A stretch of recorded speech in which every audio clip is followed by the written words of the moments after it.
So it's 2 days before Christmas.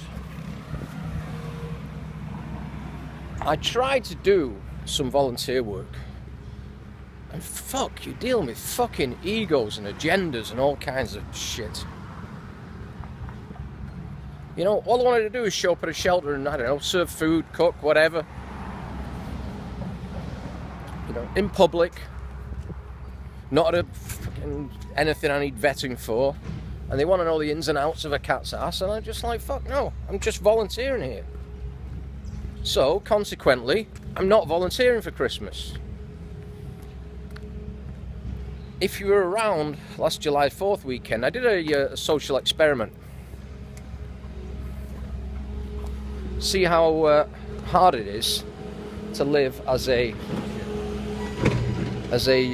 homeless guy in New York City for July 4th weekend. So I want to see what they actually went through. Right now I'm going through an assault course, I think. I want to see what they actually went through. And my take on it was this. I set out with a bag like this. For some reason I thought I needed a laptop in it. I never used it anyway.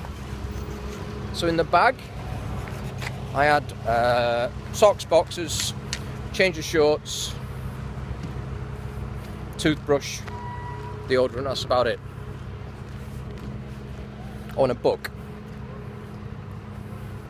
So day one, I do this, this thing. I'm trying to think where to go, what to do. Oh, and I think I had $200 cash on me. But when I set off, I just got horrendous food poisoning. I mean, horrendous. And New York, there's no public bathrooms. So you got to go into stores and restaurants and just use the bathroom. And they've all got signs up saying for customers only. Legally, they have to let you use it. Now, that's what I was doing. But then I'm thinking, I'm a fairly clean-cut, well-spoken when I need to be white guy. Excuse me, could I use the bathroom, please? Then I say no. What if I was that, the black guy pushing the trolley that's not had a shave or, being able to shower for however long? Are they going to let him use the same thing? So straight away, I realised it wasn't going to be exactly the same. Why did I put some cash in my pocket? Cash specifically and not plastic, because without plastic I couldn't check into anywhere and bail out. And cash because I wanted to see what it's like to live, not what it's like to beg. First night, and bear in mind it was July 4th weekend, so I get invited to one place, I get invited to another place, I go to another place, and everywhere I'm going, I'm having a few drinks. I'm sat down having a drink. So all I wanted to do was just sit down somewhere safe. I had my laptop with me, so I didn't want to sit in a park and just fall asleep.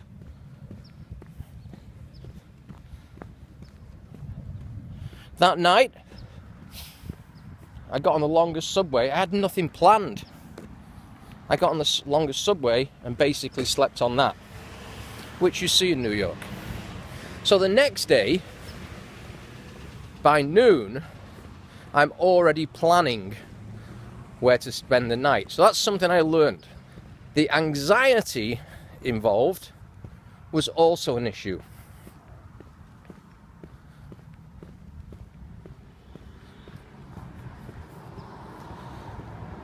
And then what I found is everywhere that I could go and hang out, there was alcohol. And that night, my buddy was having a barbecue thing in his backyard. So I thought, in my mind, A, I want to go to the barbecue, and B, weather's nice, I can probably just crash in a chair overnight. And we got, pleasantly hammered. Woke up the next morning. And thanks, Paul, if you're watching this.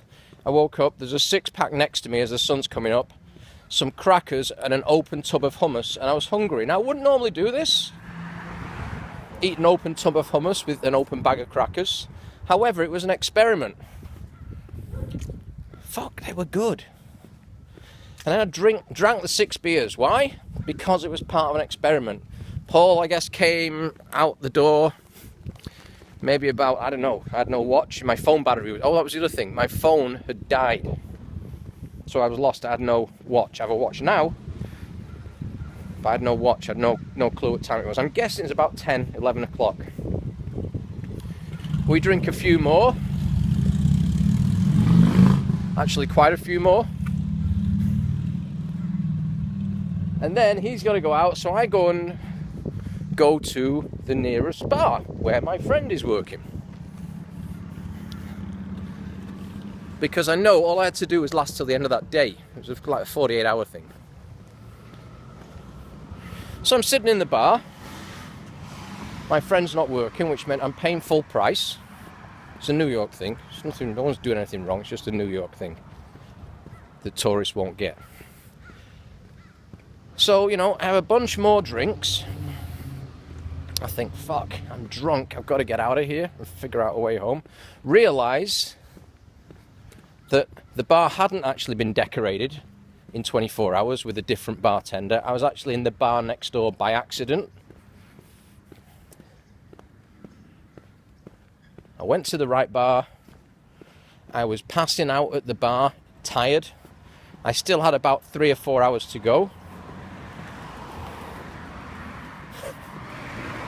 I'm just thinking, what I heard later, the bartender texts, because one of my Krav Maga clients is there, works behind the bar, I text him saying that Tony's passing out at the bar and I think he's drunk.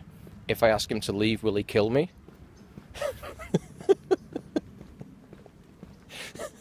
And the text this poor kid got back, he said, you're okay as long as you don't look in his eyes and engage, you'll be safe. The magic doesn't work. I'm just laughing at the ridiculousness of it. And somehow I got myself home when I was supposed to get there. I slept from 6 o'clock-ish, I want to say, to about noon the next day. So why am I telling you this? I tried to volunteer, couldn't, so I'm going to do another social experiment this Christmas few days, for 3 days. Same thing, the backpack. No plan. No plastic. Less money. Different city, San Diego. So I'm going to see what happens. Again, I've got no laptop this time. It's working entirely off my phone. I've got a couple of backup chargers. I've got a watch. A couple of changes of clothes. 2 books. Now, weather dependent. If it's beautiful, I'll just sit on the beach and read. So, you know what? I don't know what I'm going to do. But I guess it'll find itself. So, guys, I'll keep posting if you keep watching. The homeless social experiment from San Diego this time.